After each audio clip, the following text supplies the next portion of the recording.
Alors, dans cette activité, on va découvrir ce qu'on appelle la méthode de l'aire et on va mettre en œuvre cette méthode de l'aire pour tracer la courbe de la fonction exponentielle, ou tout au moins pour approcher l'allure de la courbe de la fonction exponentielle.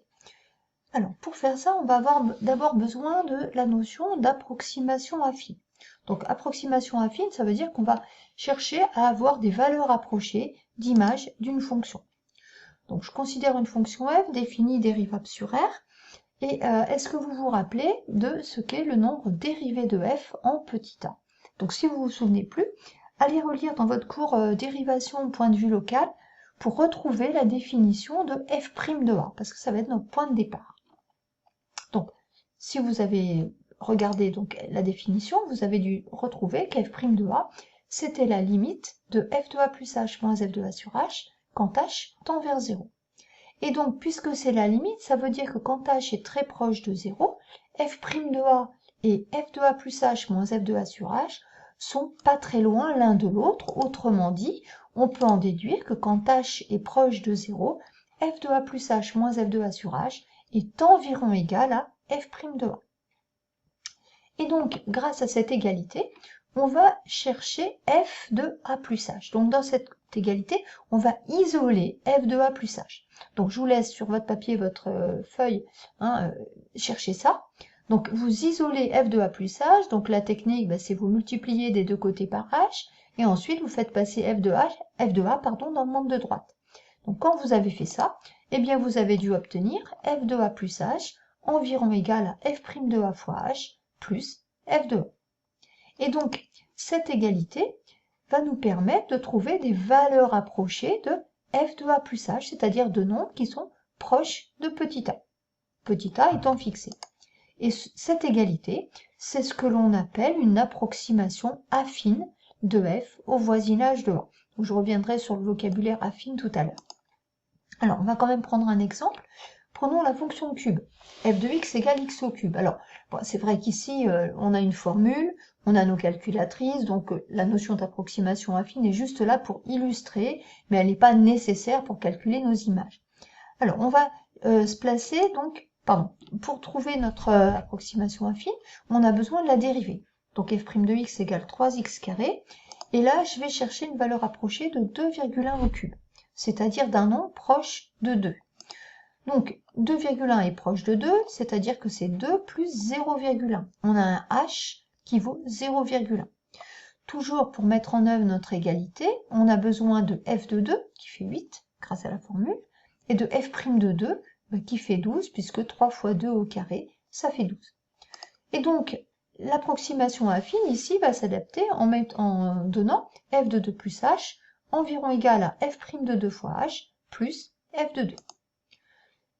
f' de 2, c'est 12, f de 2, c'est 8, donc quand on remplace, f de 2 plus h, environ égal à 12h plus 8, et comme notre h fait 0,1, on trouve que f de 2,1 est environ égal à 9,2.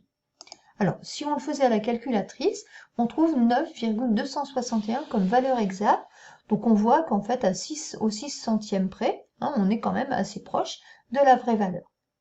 Donc ça, c'est pour trouver une valeur approchée avec une nouvelle formule.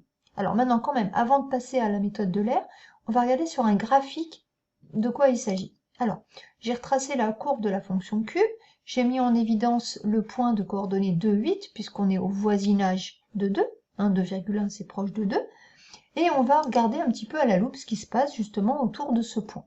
Donc là, j'ai tracé la courbe de la fonction cube, et ici on aperçoit donc la tangente à la courbe au point d'abscisse 2.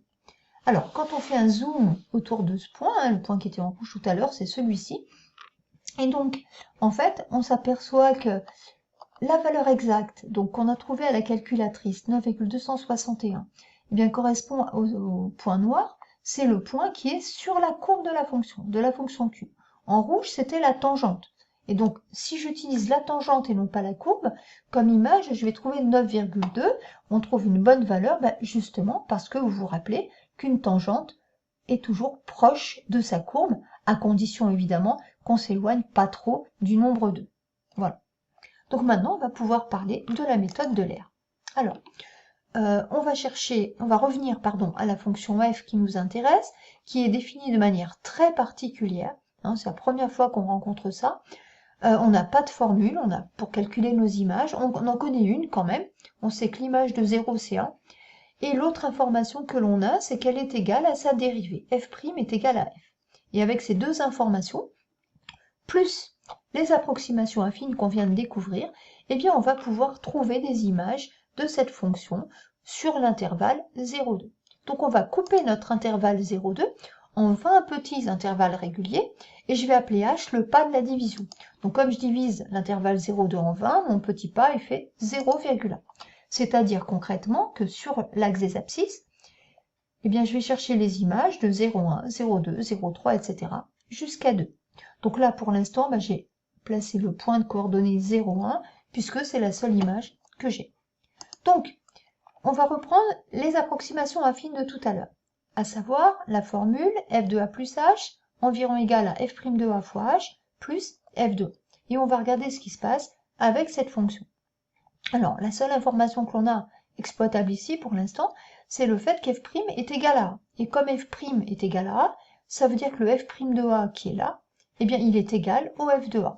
Donc, ça nous donne, finalement, f de a plus h environ égal à f de a fois h plus f de a. Donc ici, je vais pouvoir mettre f de a en facteur.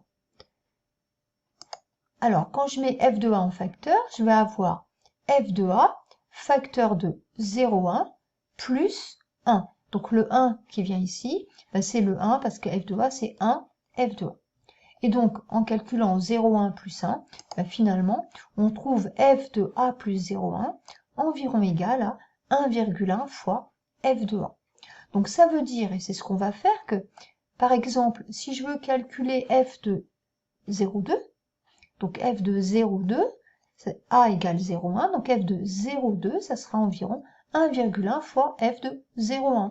f de 0,3, ça sera environ 1,1 fois f de 0,2, etc. Donc, c'est ce qu'on va appliquer maintenant. Alors, je reprends la formule qu'on a trouvée, et le principe de la méthode de Lair, c'est justement de faire ces calculs d'images de proche en proche. Donc, on sait qu'f de 0 est égal à 1, donc comme j'ai dit tout à l'heure, f de 0,1, c'est l'image du précédent, c'est un petit peu comme les suites finalement, l'image de 0,1, ça va être l'image du précédent, donc l'image de 0, fois 1,1. Et donc 1,1 fois 1, ça fait 1,1. Donc je place le point dans mon repère. Pour calculer l'image de 0,2, je vais faire pareil. Je vais dire que f de 0,2, c'est 1,1 fois l'image du précédent, donc fois f de 0,1. Et donc on trouve 1,21, que j'ai déjà mis sur le graphique. On continue. f de 0,3, eh bien c'est f de 0,2 fois 1,1, et on trouve environ 1,331. On continue comme ça, avec le même processus, à chaque fois, si vous regardez bien, comme pour les abscisses, j'ai un pas de 0,1, j'ajoute 0,1 à chaque fois, les images, c'est ce qu'on a trouvé ici, dans notre approximation affine. Pour passer d'une image à l'autre, c'est-à-dire d'une ordonnée à l'autre, on multiplie tout simplement par 1,1. Et donc on trouve comme ça nos images, en tout cas des valeurs approchées, des images, par la fonction f. Et donc, une fois qu'on a placé tous ces points, on obtient une allure, à peu près, de la courbe de la fonction f que l'on cherche sur l'intervalle 0,2. Alors, cette fonction f, elle porte un nom, c'est la fonction exponentielle. Donc avec GeoGebra, si on saisit exp de x, puisque c'est son nom en abrégé, on obtient la courbe verte. Et donc on s'aperçoit que finalement, les points qu'on a obtenus par approximation nous donnent quand même une bonne idée de l'allure de la courbe. Alors, on peut quand même remarquer que les points sont d'autant plus précis qu'on est sur l'intervalle 0,1. Après, on s'éloigne un petit peu.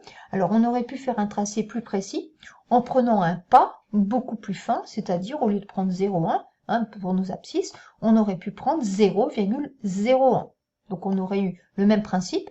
Alors, par contre, ça n'aurait pas été multiplié par 1,1, il aurait fallu retrouver la formule d'approximation affine, mais le principe aurait été le même. Et on aurait évidemment des points qui nous donneraient plus précisément la courbe de cette fameuse fonction exponentielle. Alors, cette fonction, nous, on l'a tracée sur l'intervalle 0,2, mais elle est définie sur R.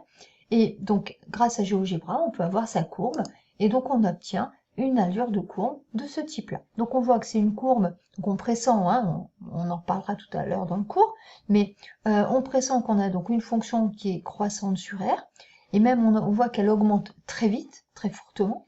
Alors vous voyez aussi ici que j'ai privilégié l'image de 1.